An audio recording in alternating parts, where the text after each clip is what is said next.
Secretariat, அதாவது தலைமை செயலகம், சீஃப் மினிஸ்டர் ஆஃபீஸ்க்கு சீஃப் மினிஸ்டர் கரெக்டாக வந்துடுறாரு, 10 மணிக்குள்ளே வந்துடுறாரு. இன்ஃபேக்ட் 9:30 அந்த மாதிரி வந்துடுறதா சொன்னாங்க. மற்ற ஊழியர்களுக்கும் உத்தரவு போட்டிருந்தாங்க, மற்ற ஊழியர்களும் கரெக்டாக டியூட்டி டைமுக்கு வரணும்னு சொல்லி. அந்த மாதிரி வராங்களா? அந்த வகையில் பார்க்கும்போது உத்தரவை தொடர்ந்து 90% தலைமை செயலக ஊழியர்கள் சரியாக காலை 10 மணிக்கெல்லாம் பணிக்கு வந்திருக்காங்க. சலீம், முதலமைச்சர் விஜய் 9:30 மணிக்கே தலைமை செயலகம் வரக்கூடிய நிலையில் குறித்த நேரத்திற்கு பணிக்கு வரணும்னு ஒரு வாய்மொழி உத்தரவு நீங்கள் சொன்ன மாதிரி போட்டிருந்தாங்களே. தொடர்ந்து தற்போது 90% ஊழியர்கள் வந்திருக்கிறாங்க. ஓகே.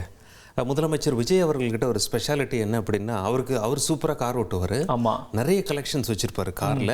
முன்னாடி ரோல்ஸ் ராய்ஸ் இதெல்லாம் கூட வச்சுருந்தார், அப்புறம் கொடுத்துட்டார் அப்படிங்கிற மாதிரி சொன்னாங்க. ஸோ கார் ஓட்டுறதுல கை தேர்ந்தவர். இன்றைக்கி செக்ரட்டேரியட்டில் சில கார்கள் மருத்துவம் மற்றும் மக்கள் நல்வாழ்வுத்துறைக்கு வழங்கப்படுறதா இருந்தது. இன்ஃபேக்ட் காருன்னு சொல்கிறத விட ஜீப் அப்படின்னு சொல்லி நாம் சொல்லலாம். சுமார் 40 ஜீப்புகளை முதலமைச்சர் விஜய் அவர்கள் கொடியசைத்து துவக்கி வைத்தார். அது மட்டும் இல்லை, அவரே அதை ஓட்டி பிறகு அந்த டிபார்ட்மெண்ட்டுக்கு அர்ப்பணித்தார். அந்த காட்சிகளை பார்த்துடலாமா? பார்ப்போம்.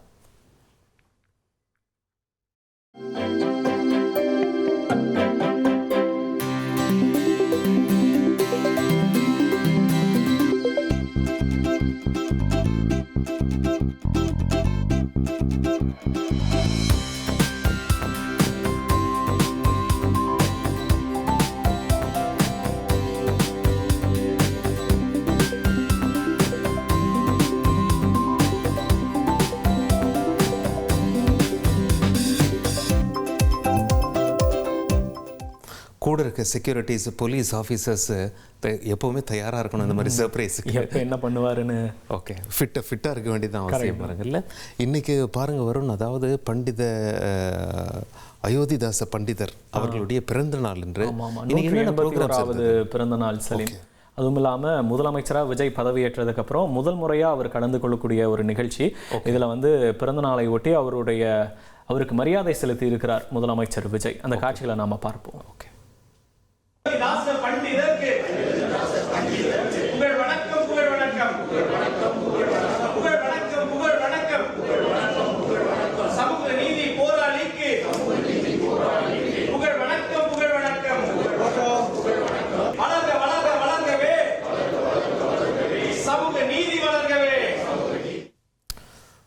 இந்த நிகழ்ச்சியில் முதல்வர் விஜயோட அயோத்திதாசர் பண்டிதர் இருக்கார்ல, அவருடைய கொள்ளு பேத்தியும் கலந்துக்கிட்டு மரியாதை பண்ணியிருக்காங்க. அவங்க பேசும்போது என்ன சொல்லியிருக்காங்கன்னா, இது வரைக்கும் எந்த முதல்வருமே தன்னுடைய தாத்தாக்கு மரியாதை செலுத்த வந்ததில்லை அப்படின்னு உருக்கமாக பேசியிருக்காங்க. சரி, ஓகே.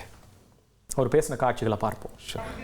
இது அவர்கிட்டே அதுதான் சொன்னேன். இது வரைக்கும் ஜாதி பார்த்துட்டு யாரும் வரல, முதல்ல நீங்கள் வந்திருக்கீங்க, எங்களோட குடும்பம் சார்பாக நன்றி, வாங்கம்மா அப்படின்னா இனிமேட்டு சிறப்பாக இந்த தமிழ்நாடை மாட்டிட நிறைய திட்டங்கள் எங்களுக்கு ரொம்ப மகிழ்ச்சியாக இருக்குது. அதனால் முதலமைச்சர் என்னை சந்திக்க சொல்லியிருக்காரு.